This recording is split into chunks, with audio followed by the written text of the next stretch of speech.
자, 개혁신학, 칼빈주의 문제들 이야기하기 전에 이런 것들을 추구하시는 분들, 말 그대로 칼빈주의자들, 개혁신학 추구하시는 그런 분들의 좋은 점을 이야기하는 것이 좋겠다. 그러니까 아주 신사적인 거죠. 좋은 것들, 먼저 좋은 것들 이야기하고 뭐가 문제가 되는가 하는 거를 이렇게 이야기하겠다. 자, 이분들은 대개의 경우 보수적인 믿음을 가진 분들이다. 보수적인 분들이야. 리버럴한 그런 분들이 아니고, 우리 장로교 안에도 기장이라고 하는 데가 있잖아. 또 만신대 이런 데가 있잖아.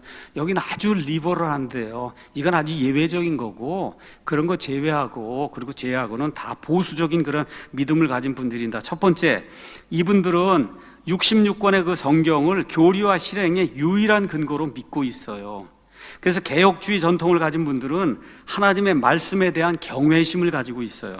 성경의 영감에 대한 확신을 가지고 있고, 그래서 성경에 어떤 종류의 오류도 없다는 그러한 확고한 믿음을 대부분의 이 개혁주의자들이 이제 갖고 있습니다. 그래서 우리는 다 이사야서 66장 2절에 있는 것처럼 하나님의 말씀에 떠는 그와 같은 성도들이 되어야 됩니다. 자, 두 번째, 이분들은 종교개혁자들이 주장한 믿음이 뭐야? 이신칭의라는 게 있었잖아요. 사람의 행위가 아니라 오직 믿음에 의해서 사람이 의롭다고 인정받는 거. 그 다음에 모든 성도들이 하나님 앞에 직통으로 들어갈 수 있는 제사장 직분을 소유했다는 거, 성경의 유일무이한 권위, 이런 것 등에 대해서 올바르게 말을 하는 그런 사람들입니다. 또 1000년 이상 지속된 중세 카톨릭 암흑 시대에 이러한 진리들을 백성들에게 알려준 종교개혁자들이 있잖아요. 이들의 어떤 면에서 무지도 있고 이들이 잘못한 그런 점들도 있음에도 불구하고 이들에게 우리가 감사해야 된다. 이렇게 두 번째 이야기를 하고, 세 번째, 이분들은 하나님의 은혜를 올바르게 높이는 그런 분들이다. 사람의 타락과 부패를 알고 개혁자들은 가장 추악한 죄인에게까지 미치는 하나님의 놀라운 은혜, 풍성한 은혜에 대한 깊은 감사를 표현한 그런 사람들이에요. 그래서 우리는 다 개혁자들과 함께 긍휼과 사랑과 은혜가 풍성하셔서 우리의 유일한 구원자 예수 그리스도를 우리에게 주신 하나님께 감사를 드리고, 그리고 우리의 유일하신 구원자 예수님을 기뻐해야만 된다. 이거 좋은 면이라는 겁니다. 네 번째, 이분들은 사람의 부패와 하나님의 영광 그리고 주권을 강조하기 때문에 개혁주의 신앙 혹은 전통은 오늘날 교회 아주 팽배한 게 뭐냐, 사람 중심으로 일이 이루어지는 거거든, 교회 내에서. 그래서 이분들은 그렇게 안 한다는 거예요. 이분들은 하나님 중심으로 일을 하려고 노력하는 그런 사람들이다. 한마디로 개혁주의 신학은 죄인인 사람은 낮추고 모든 영광의 주인이신 하나님만 높이려는 그런 경향을 가지고 있어요. 그래서 로마서 11장 36절처럼 모든 것이 그분에게서 나오고 그분으로 말미암아 그분께로 이제 돌아가기 때문에 영광이 그분 하나님께 영원토록 있기를 원하는 것은 참으로 바람직한 일입니다. 개혁주의자들이 그런 것들을 추구하는 그런 사람들입니다. 개혁주의 체제에 있는 사람들은 하나님에 대한 두려움이 있고 죄를 심히 멀리하려는 그러한 경향이 있습니다. 이들은 하나님이 우리에게 주신 절대적인 윤리, 예를 들어 낙태하면 안 된다, 동성애하면 안 된다, 이런 거에 대한 아주 존중심이 있고, 특별히 십계명에 나타난 윤리적 규범을 아주 존중하는 그런 사람들입니다. 다시 말해 베드로전서 1장 15절 16절에 기록된 것처럼 너희를 부르신 분께서 거룩하신 것 같이 너희도 온갖 종류의 행실에 거룩할지니라, 기록된 바 내가 거룩하니 너희는 거룩할지니라 하였느니라, 이 말씀을 삶 속에서 실천하려고 하는 그런 분들이다. 여섯 번째, 개혁주의 진영에서는 우리에게 아주 잘 알려진 매튜 헨리라고 아주 유명한 주석가가 있죠. 또 조나단 에드워즈라고 하는 미국의 큰 각성을 이끌었던 이런 분도 있고, 근래에는 로이드 존스도 있고 파이퍼도 있고 메가더도 있고 그루뎀, 그 다음에 스프롤, 그 다음에 이런 여러 유명한 사람들이 개혁주의 진영에서 이제 나왔어요. 그들은 성경을 깊이 연구했고 그분들의 주석이나 설교는 여러 사람들에게 좋은 영향을 미쳤어요. 그런 영향을 미쳤기 때문에 제가 여러분들에게 이런 사람들의 책을 소개를 한 겁니다. 다만 뼈하고 가시는 발라서 먹어야 된다, 이렇게 이야기하고 소개를 한 거예요. 은혜의 시대에 그들은 사람들에게 하나님의 은혜와 그분의 말씀을 늘 바라봐야 한다는 걸 가르쳤어요. 그들이 그리스도를 높이기 위해 애를 쓴 것처럼 우리도 그렇게 이제 해야 된다. 그러니까 이분들의 삶은 예수 그리스도께 영광을 돌리는 이걸 이제 추구하려고 노력하는 그런 삶이다. 자, 특별히 일곱 번째, 현 시대에는 개혁주의 신학 전통에 속한 사람들이 자기들의 견해를 널리 퍼뜨리는 공격적인 방식의 우리는 주의를 기울여야 한다, 이렇게 이야기하고 있어요. 그러니까 미국의 경우 개혁주의를 추구하는 장로교 아니면 개혁교회는 말씀드린 대로 교세가 크지 않아요. 교회가 많지 않아요. 근데 이제 파이퍼, 몰러, 스프롤, 메가더 이런 켈러 등은 교회들을 통해서가 아니라 본인들이 쓴 책들을 통해서, 영상들을 통해서, 자료들을 통해서 자기들의 믿음을 특별히 지난 20년, 30년 동안 미국 내 여러 교단에 널리 이제 확산해 왔어요. 그래서 그들의 신학이 옳든 그르든 이렇게 책과 문서를 통해 자기들의 믿음을 널리 전파하려고 하는 그런 능력, 열심 등은 우리가 본받아야 된다, 이렇게 이제 젤러가 이야기했습니다. 자, 우리의 자세를 잠깐 말씀드리겠습니다. 자, 지금까지 우리는 칼빈주의가 핵심인 개혁주의 신학에 대해서 7가지 이제 좋은 점을 이야기했습니다. 이 외에도 좋은 점이 또 여러 개 있을 수가 있어요.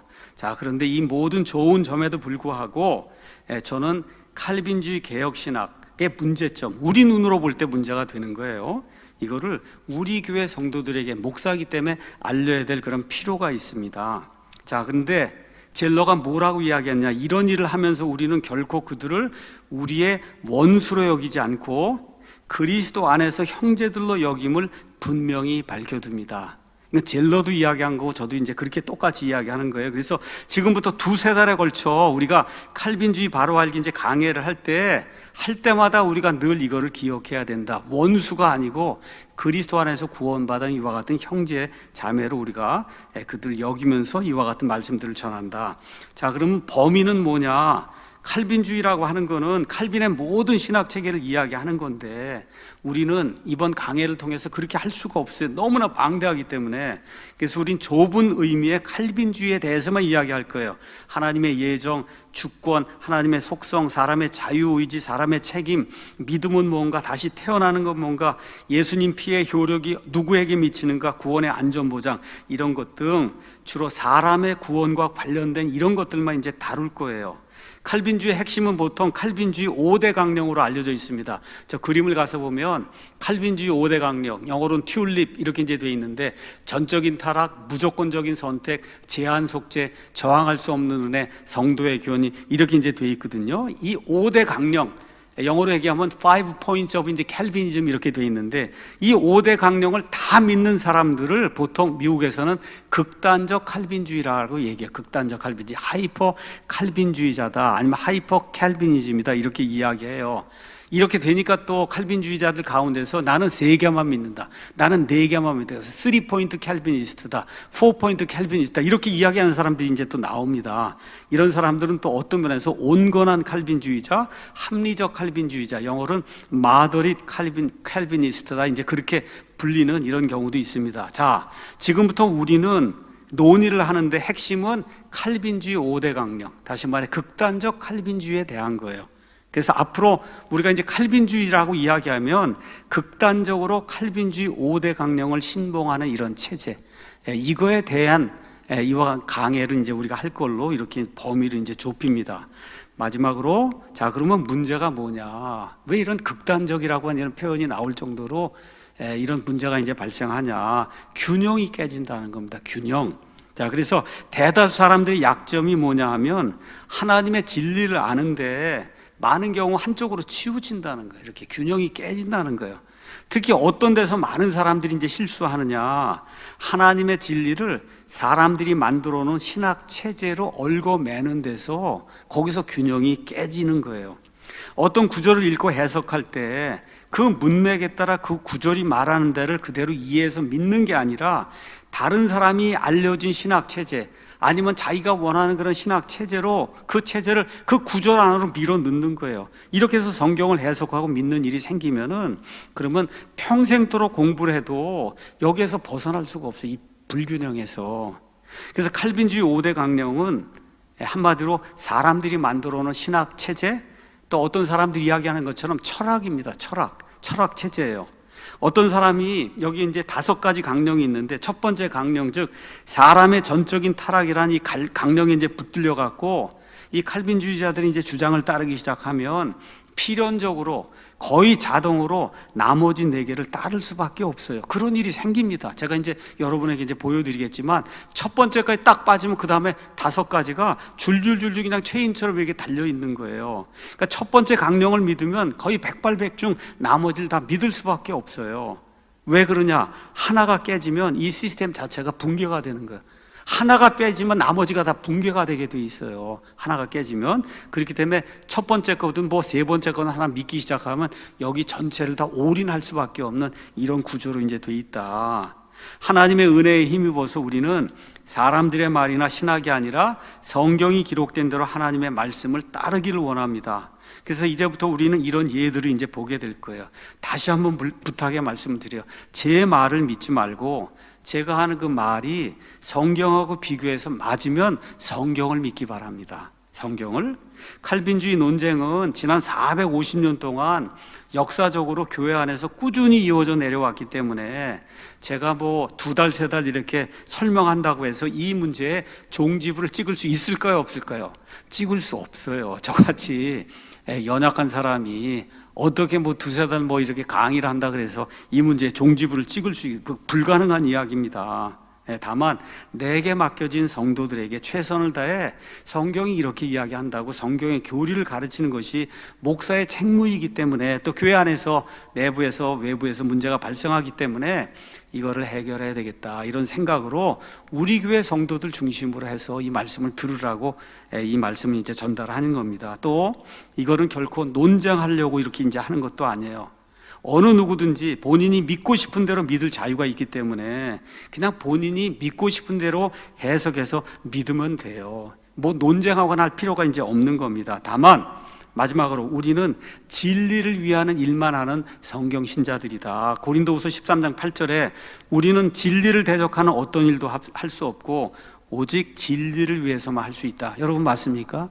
그래서 저와 여러분이 그런 사람이 되길 원하고 지난주에 살펴봤던 시편 119편 130절 주의 말씀들이 들어오면 빛을 주며 단순한 자들에게 깨달음을 준다. 이 말씀이 우리 모두의 모토가 되길 원합니다. 성경대로 믿는 단순한 자들, 사람이 만들어 놓은 철학적인 체제 같은 이런 거, 인간적인 어떤 칼빈주의라든지 이런 체제, 이것이 아니라 그냥 성경대로 믿는 단순하게 믿는 이러한 성경 신자들이 되기를 간절히 원합니다. 이게 바로 지금까지 역사적으로 내려온 베프티스트 침례 성도고 성경 신자의 특성입니다. 그래서 2-3달 동안 이런 이제 강해가 이제 진행이 되는 동안 저도 은혜를 받고 야 정말 구원이 이런 거구나, 하나님이 이런 분이시구나, 그렇죠? 구원이 이러한 과정을 통해서 우리에게 이제 이루어지는구나, 이거 확고하게 저와 여러분이 다시 배우면 얼마나 좋겠어요. 저도 이렇게 공부하면서 많은 그런 그 도움이 됩니다. 우리 성도들에게도 좋은 그런 그 도움이 되고, 이게